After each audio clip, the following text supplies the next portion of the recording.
ನಮಸ್ಕಾರ ಕರ್ನಾಟಕ.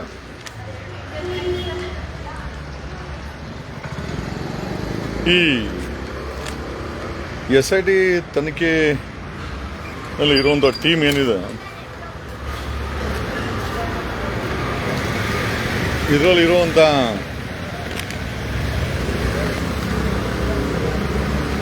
ಮಂಜುನಾಥ್ ಗೌಡ ಅನ್ನೋ ಒಬ್ಬ ಇನ್ಸ್ಪೆಕ್ಟರು,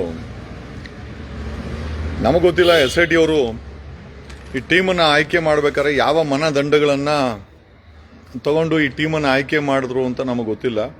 SIT ಟೀಮ್ ಏನಿದೆ, ಬಟ್ ಇದರಲ್ಲಿರುವಂಥ ಈ ಮಂಜುನಾಥ ಗೌಡ ಒಬ್ಬನ ಇನ್ಸ್ಪೆಕ್ಟರ್ನ ಇತಿಹಾಸ ಹುಡುಕರೆ ಈ ವಾಸ್ ವರ್ಕಿಂಗ್ ಇನ್ ದಿಸ್ ಶಿವಮೊಗ್ಗದಲ್ಲಿ ಅವನು ಕೆಲಸ ಮಾಡ್ತಾ ಇದ್ದ. ಅಲ್ಲೂ ಕೂಡ 4 ವರ್ಷ ಇದ್ದಂತೆ. ಹೊಸನಗರ ಪೊಲೀಸ್ ಠಾಣೆ ಅಂತ ಕೇಳ್ಪಟ್ಟೆ. ಶಿವಮೊಗ್ಗದ ಹೊಸನಗರ ಪೊಲೀಸ್ ಠಾಣೆಯಲ್ಲಿ ವರ್ಕ್ ಮಾಡ್ತಾ ಇದ್ದ. ಹೆಚ್ಚು ಕಡಿಮೆ 4 ವರ್ಷಗಳ ಕಾಲ ಅಲ್ಲೇ ಇದ್ದ.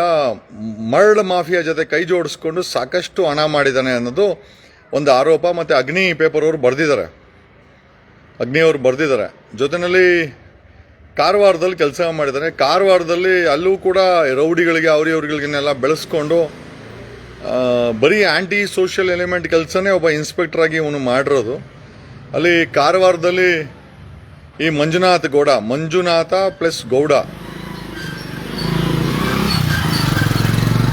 ಮಂಜುನಾಥ ಅಂತಂದ್ರೆ ಧರ್ಮಸ್ಥಳ ಮಂಜುನಾಥನ ಹೆಸರು, ಗೌಡ ಅಂತಂದ್ರೆ ಭೂಮಿ ಉಳುಮೆ ಮಾಡಿ ಊಟ ಹಾಕೋನು. 2 ಹೆಸರು ಇಟ್ಕೊಂಡು ಇವನು ಮಾಡ್ತಾರಂತ ಹಲ್ಕ ಕೆಲಸ ಇದೆಯಲ್ಲ, ನಮಗೊತ್ತಿಲ್ಲ ಕರ್ನಾಟಕ ಸರ್ಕಾರ ಅಥವಾ SIT ಟೀಮ್ ಅವರು ಇವನನ್ನೇ ಹುಡ್ಕೊಂಡು ಯಾಕೆ ಹಾಕೊಂಡ್ರು ಅಂತ.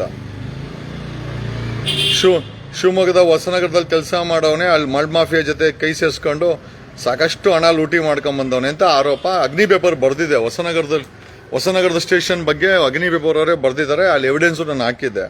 ಕಾರವಾರದಲ್ಲಿ ಕೆಲಸ ಮಾಡಿದ್ದಾನೆ. ಅಲ್ಲಿ ಮೀನು ಮಾರೋ ಹೆಣ್ಮಕ್ಳು ಪ್ರೊಟೆಸ್ಟ್ ಮಾಡ್ತಾ ಇದ್ರೆ ಅವ್ರಗಳಿಗೆಲ್ಲ ಲಾಠಿ ತಗೊಂಡು ಹೊಡೆದು ಹೆಚ್ಚು ಕಡಿಮೆ ಅಲ್ಲಿಂದ ಎತ್ತಂಗಡಿ ಆಗಿದ್ದು ಕೂಡ ಅಲ್ಲಿ ಹೆಣ್ಮಕ್ಳ ಮೇಲೆ ಅಸಾಲ್ಟ್ ಮಾಡಿ ಇವನ್ನ ಎತ್ತಂಗಡಿ ಆಗಿದ್ದು ಕಾರವಾರಲ್ಲಿ. ಆಮೇಲೆ SIT ಅವ್ರು ಕೇಳೋದೇನು ಅಂತಂದರೆ, ನಿಮಗೆ ವಾಕಿ ಟಾಕಿ ಇರ್ಬೇಕಾರೆ ಮೊಬೈಲ್ ಫೋನನ್ನು ಯಾಕೆ ಬಳಸ್ತೀರಾ? ಇವನು ದೊಡ್ಡ ಯಜಮಾನ. ನೀವು ನೋಡಿದ್ರೆ ಗ್ರೀನ್ ಕಲರ್ ಮ್ಯಾಟನ್ನು ಹಾಕ್ಕೊಂಡು ಮಾಧ್ಯಮಗಳಿಗೆ ಮತ್ತು ಸಾರ್ವಜನಿಕರಿಗೆ ಪಾರದರ್ಶಕತೆನ ಮೇಂಟೈನ್ ಮಾಡ್ತೀರಾ. ನೀವು ನೋಡಿದ್ರೆ ಅಲ್ಲಿ SIT ಅವರು ಅಲ್ಲಿ ಎಕ್ಸುಮೇಷನ್ ಕೆಲಸವನ್ನು ಮಾಡ್ತೀರಾ. ಇವನಲ್ಲಿ ಮಂಜುನಾಥ್ ಗೌಡ 2 ಮೊಬೈಲ್ ಇಟ್ಕೊಂಡು ಒಂದು ಮೊಬೈಲು ಫೋನಲ್ಲಿ ಕಿವಿಲಿ ಇಟ್ಕೊಂಡಿರ್ತಾನೆ, ಇನ್ನೊಂದು ಮೊಬೈಲ್ ಟೈಪ್ ಮಾಡ್ತಾ ಇರ್ತಾನೆ. ಆರೋಪಿಗಳ ಜೊತೆ ಟೈಅಪ್ ಮಾಡ್ಕೊಂಡು ಇರೋ ಬರೋ ಇನ್ಫಾರ್ಮೇಶನ್ ಎಲ್ಲ ಅವ್ನು ಮಾರ್ಕೊಬೋದು. ಬಟ್ ಸಾರ್ವಜನಿಕರು ಮಾತ್ರ ನೋಡಬಾರ್ದು ನಿಮ್ಮ ತನಿಖೆ ಆದಿಯನ್ನು. ಯಾಕೆ ಅಲ್ರಿ, ನಮ್ಮ ಟ್ಯಾಕ್ಸಿನ ಸಂಬಳ ತಗೊಂಡು ನಮಗೆ ಪಾರದರ್ಶಕತೆ ಕೊಡಲ್ಲ. ಬಟ್ ಅಲ್ಲಿ ಎಲ್ಲ ಇಂಥ ಡಬ್ಬಗಳನ್ನ ಇಟ್ಕೊಂಡು ಆರೋಪಿಗಳಿಗೆ ಮಾಹಿತಿ ಕೊಡೋ ಅಂತ ಈ ಮಂಜುನಾಥ್ ಗೌಡನ ಮಡ್ಕೊಂಡು ಅವ್ನು ಮಾತ್ರ 2 ಮೊಬೈಲು, ಒಂದು ಮೊಬೈಲ್ ಕೈ ಹಿಡ್ಕೊಂಡು ಇನ್ನೊಂದು ಮೊಬೈಲ್ ಯಾರ್ಯಾರಿಗೆ ಏನೇನು ಟೆಕ್ಸ್ಟ್ಗಳು ಕಳಿಸ್ತಾ ಇದ್ದಾನೋ ಮತ್ತು ಕೊಲೆಗಾರಗಳಿಗೆ ಏನೇನು ಮಾಹಿತಿ ಮಾರ್ಕೊಂಡಿದ್ದಾನೋ ಯಾರು ಗೊತ್ತು. ಇದುವರೆಗೂ ಅವ್ನಿಗೊಂದು ನೋಟಿಸ್ ಕೊಟ್ಟಿಲ್ಲ. ಅವನ ರಜೆ ಮೇಲೆ ಕಳಿಸಿದ್ರೆ ಯಾಕೆ ಅವನ್ನ ಅರೆಸ್ಟ್ ಮಾಡಿಲ್ಲ? ಕಾರವಾರದಲ್ಲಿ ಮೀನು ಮಾರೋ ಹೆಣ್ಮಕ್ಳಿಗೆ ನಾಯಿಗೆ ಹೊಡೆದು ಅಲ್ಲಿ ಪ್ರೊಟೆಸ್ಟ್ ಎಲ್ಲ ಮಾಡಿ ಇವನನ್ನು ಎತ್ತಂಗಡಿ ಮಾಡಿರೋದು. 4 ವರ್ಷ ಹೊಸನಗರದಲ್ಲಿ ಸಿಕ್ಕಾಪಟ್ಟೆ ಹಣ ಮಾಡಿದ್ದಾನೆ. ಇಂಥವನ್ನ ತಗೊಂಬಂದು SITನಲ್ಲಿ ಹಾಕಿ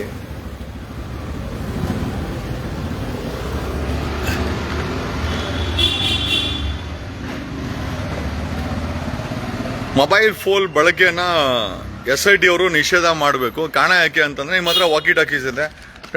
ನಡಿಯಪ್ಪ ನಡಿ, ಬಿಸಿ ಇದೆ, ನಡಿ. SIT ಅವರು ವಾಕಿ ಟಾಕಿನ ಏನೋ ಮೊಬೈಲನ್ನು ಬಳಸೋದನ್ನ ನಿಷೇಧ ಮಾಡಬೇಕು, ವಾಕಿ ಟಾಕಿಗಳನ್ನು ಬಳಸಬೇಕು ಅಂತ ನಾವು ಹೇಳ್ತೀವಿ. ಕಾರಣ ಯಾಕೆ ಅಂತಂದರೆ, why do you require private network? ನಿಮಗೆ ವಾಕಿ ಟಾಕಿ ಇದ್ರೆ ನಿಮಗೆ ಪ್ರೈವೇಟ್ ನೆಟ್ವರ್ಕ್ ಆಗಬೇಕು. ಪ್ರೈವೇಟ್ ನೆಟ್ವರ್ಕಲ್ಲಿ ನೀವು ಮಾತಾಡೋದೇನೋ 2 ಮೊಬೈಲ್ ಇಟ್ಕೊಂಡಿದ್ದಾನೆ. ಅವ್ನು 2 ಮೊಬೈಲ್ನು ಸೀಸ್ ಮಾಡ್ಕೊಳ್ಬೇಕು. ಆಮೇಲೆ ಅವನ ಮೇಲೆ ಕ್ರಮ ಜರುಗಿಸಲೇಬೇಕು. You should file an FIR. ಅವನು ಮಂಜುನಾಥ್ ಗೌಡನ ಮೇಲೆ, ಇನ್ಸ್ಪೆಕ್ಟರ್ ಮಂಜುನಾಥ್ ಗೌಡನನ್ನ ಕಸ್ಟಡಿ ತಗೊಳ್ಳೇಬೇಕು. FIR ಆಗಲೇಬೇಕು, ತನಿಖೆ ಆಗಲೇಬೇಕು. ರಜೆ ಗಿಜೆ ಆಮೇಲೆ ಯಾಕೆ? On what basis clear chit ಕೊಟ್ಟಿದ್ದೀರಾ? ಎನ್ಕ್ವೈರಿ ಮಾಡಿದಿರಾ? ಇಷ್ಟು ದೊಡ್ಡ ಅಲಿಗೇಷನ್ ಇದೆ ಅವನ ಮೇಲೆ. ಯಾರ ಮೇಲೆ, ಅವನ ಇನ್ಸ್ಪೆಕ್ಟರ್ ಮಂಜುನಾಥ್ ಗೌಡ ಮೇಲೆ SIT ಚೀಫ್ ಮೊಹಂತಿ ಅವರು ನೀವು ಹೆಂಗ್ ಕ್ಲೀನ್ ಚಿಟ್ ಕೊಡ್ತೀರಾ ವಿತೌಟ್ ಎನ್ಕ್ವೈರಿಂಗ್? ಇಷ್ಟು ದೊಡ್ಡ ಅಲಿಗೇಷನ್ ಅವನ ಮೇಲೆ ಇದೆ, ನೀವು ಎನ್ಕ್ವೈರಿ ಮಾಡಿದ್ರೆ ಹೆಂಗ್ರಿ ನೀವು SIT ಚೀಫ್ ಆಗಿ ಕ್ಲೀನ್ ಚಿಟ್ ಕೊಡ್ತೀರಾ? ಏನೂ ಆಗಿಲ್ಲ ಅಂತ ಹೆಂಗೆ ಹೇಳ್ತೀರಾ? Why are you not briefing the public? ಏನಾಗ್ತಾ ಇದೆ ಅಲ್ಲಿ SIT ನಲ್ಲಿ ಏನಾಗ್ತಾ ಇದೆ? ಒಂದು ಪಬ್ಲಿಕ್ ಬ್ರೀಫಿಂಗ್ ಇಲ್ಲ, ಒಂದು ಅಫಿಷಿಯಲ್ ಮಾಹಿತಿ ಕೊಡ್ತಲ್ಲ ನೀವು. ಯಾರಿಗೋಸ್ಕರ ಕೆಲಸ ಮಾಡ್ತಾ ಇದೆ SIT? ಏನಾದರೂ ಆರೋಪಿಗಳಿಗೆ, ಕೊಲೆಗಾರರಿಗೆ ಕೆಲಸ ಮಾಡ್ತಾ ಇದೆಯಾ ಅಥವಾ ಸಾರ್ವಜನಿಕ ಹಿತಾಸಕ್ತಿಯಲ್ಲಿ ಕೆಲಸ ಮಾಡ್ತಾ ಇದೆಯಾ? ಇಂಥವ್ರನ್ನೆಲ್ಲ ಮಾಡ್ಕೊಂಡು ಎರಡೆರಡು ಮೊಬೈಲ್ ಇಟ್ಕೊಂಡಿದ್ದಾನೆ. ನಾನು ಕೂಡ 3-4 ವಿಡಿಯೋಗಳನ್ನ ಶೇರ್ ಮಾಡಿದ್ದೀನಿ. SIT ಅವರು ಮೊಬೈಲ್ ಬಳಸೋದನ್ನ ನಿಷೇಧ ಮಾಡಬೇಕು. ನಿಮಗೆ ಪ್ರೈವೇಟ್ ನೆಟ್ವರ್ಕ್ ಏನಕ್ಕೆ ಕೆಲಸ ಮಾಡ್ಬೇಕಾರೆ ಅಲ್ಲಿ?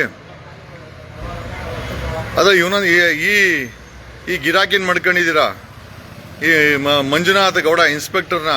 ಈ ಗಿರಾಕಿ ಇರೋ ಬರೋ ಮಾಹಿತಿನೆಲ್ಲ ಕೊಲೆಗಾರಕ್ಕೆ ಮಾರ್ಕಂತ ಇದ್ದಾನೆ.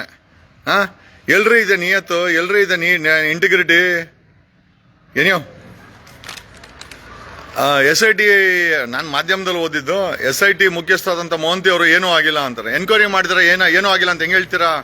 SIT ಮುಖ್ಯಸ್ಥರೇ ಎನ್ಕ್ವೈರಿನೇ ಕಂಡಕ್ಟ್ ಮಾಡಿಲ್ಲ ನೀವು. Without conducting enquiry on the issue, ನೀವು how can you conclude that ಏನೂ ಆಗಿಲ್ಲ ಅಂತ ಹೆಂಗೆ ಹೇಳ್ತೀರಾ? There is a serious allegation this fellow has sold. 10 crore ದುಡ್ಡಿಸ್ಕೊಂಬಂದವನೆ ಅಂತ ಕೂಡ ಮಾಹಿತಿ ಇದೆ. ವೆರಿಫೈ ಮಾಡಿ. ಎನ್ಕ್ವೈರಿನೇ ಕಂಡಕ್ಟ್ ಮಾಡಲ್ಲ, ಕ್ಲೀನ್ ಚೀಟ್ ಅವನಿಗೆ. ಇಂಥ ಫ್ರಾಡ್ಗಳನ್ನ, ಇಂಥ ಭ್ರಷ್ಟನ್ನು ತಗೊಂಬಂದು SIT ಟೀಮಲ್ಲಿ ಇಟ್ಕೊಂಡಿದ್ದೀರಲ್ಲ, ನಾವೇನು ಹೇಳ್ಬೇಕು ನಿಮಗೆ? ಹೇಳೋದಲ್ಲ, ಹೊಸನಗರದಲ್ಲಿ, ಶಿವಮೊಗ್ಗದ ಹೊಸನಗರದಲ್ಲಿ ಕೆಲಸ ಮಾಡಿದ್ದಾನೆ. ಅಲ್ಲೂ ಕೂಡ ಬರೀ ಮಳ್ಳು ಮಾಫಿ ಜೊತೆ ಕೈ ಜೋಡಿಸ್ಕೊಂಡು ಅಗ್ನಿ ಪೇಪರ್ ಅವರು 2 ಪೇಜ್ ಬರ್ದವ್ರೆ ಇವನ ಮೇಲೆ, ಇನ್ಸ್ಪೆಕ್ಟರ್ ಮಂಜುನಾಥ್ ಗೌಡ ಮೇಲೆ. ಕಾರವಾರದಲ್ಲಿ ಹೆಣ್ಮಕ್ಳಿಗೆಲ್ಲ ನುಣ್ಣು ಹೊಡೆದಾಕಿ ಅಲ್ಲೂ ಕೂಡ ಎತ್ತಂಗಡಿ ಹಾಕಿ ಬಂದಿದ್ದಾನೆ. ಇಲ್ಲಿ SIT ಹತ್ರ ಬಂದು 2 ಮೊಬೈಲ್ ಇಟ್ಕೊಂಡು ಡೀಲ್ ಮಾಡ್ಕೊಂಡವನೆ. ಇಂಥವರೆಲ್ಲ SIT ಟೀಮಲ್ಲಿ ಮಡ್ಕೊಂಡಿದ್ದೀರಲ್ಲ, ನಮಗಂತೂ ಅರ್ಥ ಆಗ್ತಾರ. ಕರ್ನಾಟಕ ಸರ್ಕಾರ ಯಾಕೆ ಕಣ್ಮುಚ್ಕೊಂಡಿದೆ? ಹೋಮ್ ಮಿನಿಸ್ಟರ್ ಕಣ್ಮುಚ್ಕೊಂಡಿದ್ದಾರೆ. SIT ಚೀಫ್ ಎನ್ಕ್ವೈರಿ ಮಾಡಿದ್ರೆ ಕ್ಲೀನ್ ಚೀಟ್ ಹೆಂಗೆ ಕೊಡ್ತೀರಾ ನೀವು? ಏನು ಎಲ್ಲ ವಿಚಾರಗಳನ್ನು ತಿಳಿಸುತ್ತಾ ಲೈವನ್ ಮುಗಿಸ್ತಾ ಇದ್ದೀನಿ. ಸಾರ್ವಜನಿಕರಿಗೆ ತಿಳಿಸೋದು ನನ್ನ ಕೆಲಸ, ನಾನು ತಿಳಿಸಿದ್ದೀನಿ. ಮಿಕ್ಕಿದ್ದು ನಿಮಗೆ ಬಿಟ್ಟಿದ್ದು. Thank you.